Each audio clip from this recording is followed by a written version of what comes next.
વડોદરા શહેર વિધાનસભાના શ્રીમતી મનીષાબેન વકીલ દ્વારા આજરોજ આવકના દાખલાના કેમ્પનું આયોજન કરવામાં આવ્યું।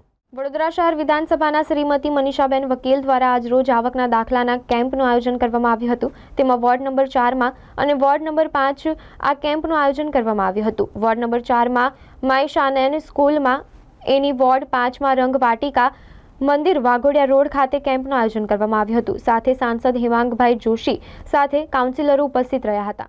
શહેર વિધાનસભામાં વોર્ડ નંબર 4 અને વોર્ડ નંબર 5માં કેમ્પનું આયોજન કરવાનું આવ્યું છે।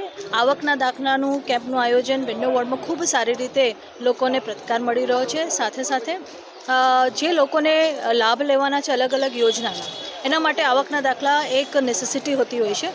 ત્યારે આપણે આજે જ્યારે કેમ્પ યોજ્યો છે ત્યારે આપણા લોકપ્રિય સાંસદ શ્રી ડૉક્ટર હેમાંગભાઈ જોશીનું પણ આવવાનું થયું છે અને વિસ્તારમાંથી જે લોકોને જરૂરિયાત છે અને નર્મદા ભવન ના જવું પડે અને વિસ્તારમાં જ કેમ્પ ગોઠવેલો હોય એટલે નજીક પડે એટલે એક સારી વ્યવસ્થા પણ કરવામાં આવી છે। આ જ્યારે આવકના દાખલો નીકળે છે ત્યારે પછી અમે લોકો તુલસીના છોડનું વિતરણ પણ કર્યું છે। 1000ની ઉપર જેટલા છોડ અમે આજે વિતરણ કરવાના છે અને જે આપણા વડાપ્રધાન શ્રી નરેન્દ્રભાઈ મોદીજીએ આહવાન કર્યું છે કે એક પેડ માં કે નામ, એ હસ્તગત આ એક પરિકલ્પના કરી છે કે આપણું પૃથ્વી એ લીલુંછમ રહે, એ ગ્રીન પ્લેનેટની જે આપણે વિચારણા કરી છે પૂર્ણ થાય।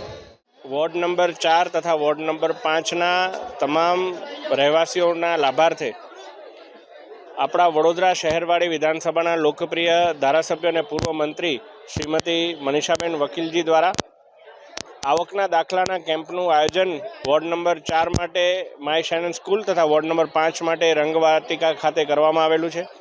મોટી સંખ્યામાં લાભાર્થીઓ આવી અને આ આવકના દાખલાના કેમ્પનો લાભ લઈ રહ્યા છે અને જેવું એમના એક સુદૃઢ રીતે સમગ્ર પ્રક્રિયા પૂર્ણ થઈ અને એમને જ્યારે કાગળ આપવામાં આવે છે ત્યારબાદ માનનીય વડાપ્રધાન શ્રી નરેન્દ્રભાઈ મોદીજીના જે આહવાન છે એક પેડ માં કે નામ, તેના અંતર્ગત તુલસીના છોડ દરેક લાભાર્થીને આપી અને એમને મોકલવામાં આવે છે। ટોટલ 1000 કરતાં વધારે તુલસીના છોડનું વિતરણ પણ આજે આ બંને સ્થળોથી કરવામાં આવેલ છે।